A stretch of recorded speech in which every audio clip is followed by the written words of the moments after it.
Hello friends, how you doing? Day 245. I just landed and I thought I'd just do my live now before my long bus ride back to the border. Still in the States, but I wanted to come in and kind of just share with you the rules and regulations that I had learned to be able to travel from Canada to the US. Hold on.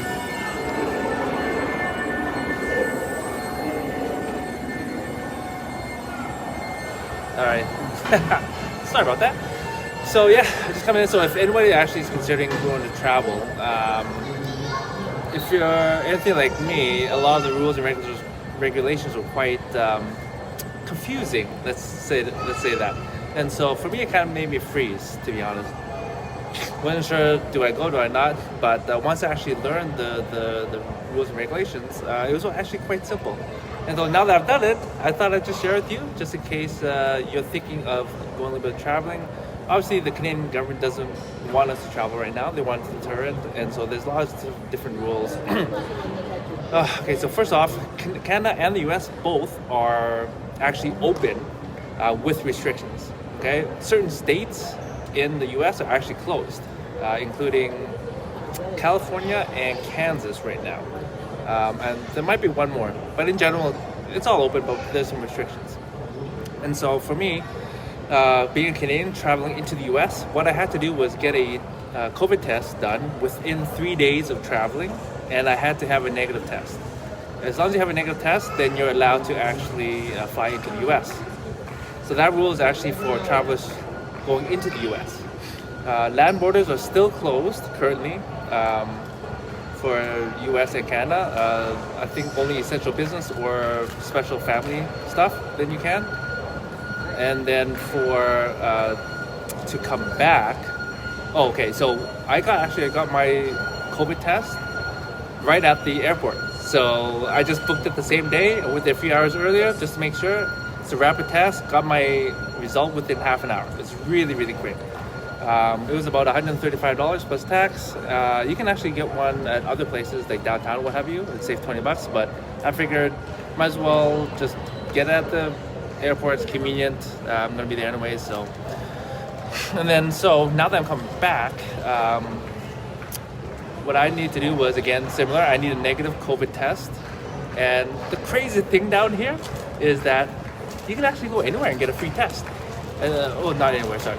Any pharmacy, many pharmacies. So I went to Walgreens and they have one that what's the word? That is in line with what Canada needs. So it's a PCR test, I think it is. PRC? I don't know. They have one that's you get within 24 hours, and that's what I did. They gave me a result within an hour. So that was really quick. I did that yesterday. So I was, it just gave me comfort just to know that, okay, I got a negative test, I'm good to go, nothing to worry about there. But yeah, and also here's another thing since I'm on the subject. If anyone wants any vaccines, oh my gosh, down here, you can go to any freaking pharmacy and get vaccine free anytime. SeaTac I know has vaccines. So it's really quick if you want to get a second dose or what have you, or first dose, up to you. But yeah, coming back, if you fly back into Canada, you have to have a mandatory hotel stay up to 3 days that you have to pay for. After that, positive or negative, you have to go back home and, well, I don't know about the positive, but if it's negative, you can go home and finish a 2-week quarantine unless you're double vaxxed.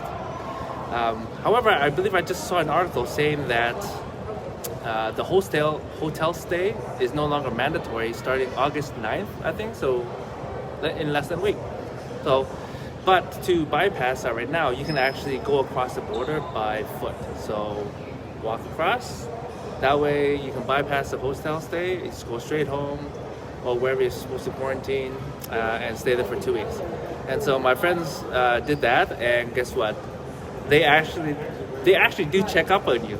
So some people were just giving calls and some knock right on the door. So if you're going to do it, just make sure you follow the rules. You can be fined up to, I think, $6,000. So, but yeah, I think that's it. It can be very confusing, but hopefully what I share with you explains. Oh, sorry, one last thing. If you're going to come into Canada and visit, you need to download the Arrive Can app. Arrive Can and then fill that out and submit it within, I think it's like 3 days or 2 days of you crossing the border. Canadian or American, it doesn't matter. Anybody entering Canada, that's what you need to do. And so I think that's it. You need a negative. Oh, when you hit the border, they're going to do another COVID test, and then you'll get a result within 3 days. And so, but you need to just go home and quarantine before you actually get the results. So I think that's all there is to it. I know it can get quite confusing, but that's basically all there is. Once you start to understand those things, then yeah, you can make a choice if you want to travel or not. Again, Canada just wants to deter you. And if you're going to in the States, just FYI, it's as if COVID doesn't exist. Barely anyone's wearing a mask down here. Again, you can get a vaccine anywhere you want. Well, anyways, that was in Minnesota and Idaho. I don't know how it is in other states, but that was my experience, so just share it with you. Of course, what I'm sharing with you, don't take it as law. Just make sure you double check.